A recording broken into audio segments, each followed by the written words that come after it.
আল্লাহ সুবহানাহু ওয়া তাআলা বলছে যে মুহাম্মদ আপনার উম্মতদেরকে বলে দিন ইল্লা মান তাব, যে অপরাধ গুনাহ থেকে ফিরে আসে, তওবা করে, ওয়া আমানা, ঈমান আনে, ওয়া আমিলা আমালান সালিহা, তার হাজার লক্ষ সহস্র কোটি গুনাহ থাকুক,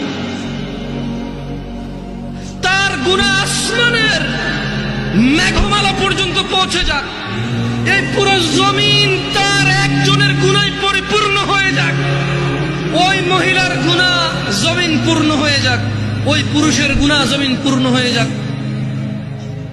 মুহাম্মদ সাল্লাল্লাহু আলাইহি ওয়াসাল্লাম আপনার উম্মতকে বলেন, সে যদি তার গুনাহকে মাপার দরকার নাই, তার গুনাহ কত কত ওজন কত সংখ্যা মাপার দরকার নাই, ওকে বলেন। এটা সূরা ফুরকানের আয়াত।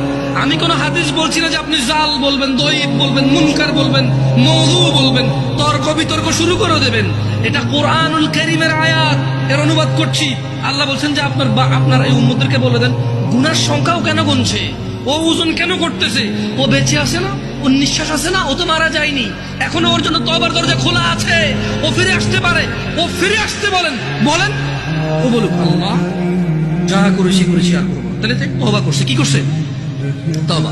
এবার বলতেছি আল্লাহ তাকে বলেন ওয়া আমানা, ঈমান আনতে বলেন, ওয়া আমিলা আমালান সালিহা, ভালো কাজ করতে বলেন, এবং তাকে বলে দিন আমি আল্লাহ ফাউলাইকা ইউবাদদিলুল্লাহু সাইয়্যাতিহিম হাসানাত, তাকে বলে দিন তার পূর্বের সমস্ত গুনাহ আমি নেকিতে পরিবর্তন করব।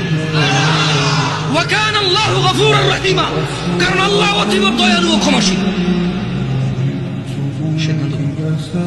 আমি চলে গেলাম, তুমি থেকে যাও, আমি এখন চলে গেলাম, তুমি থেকে যাও।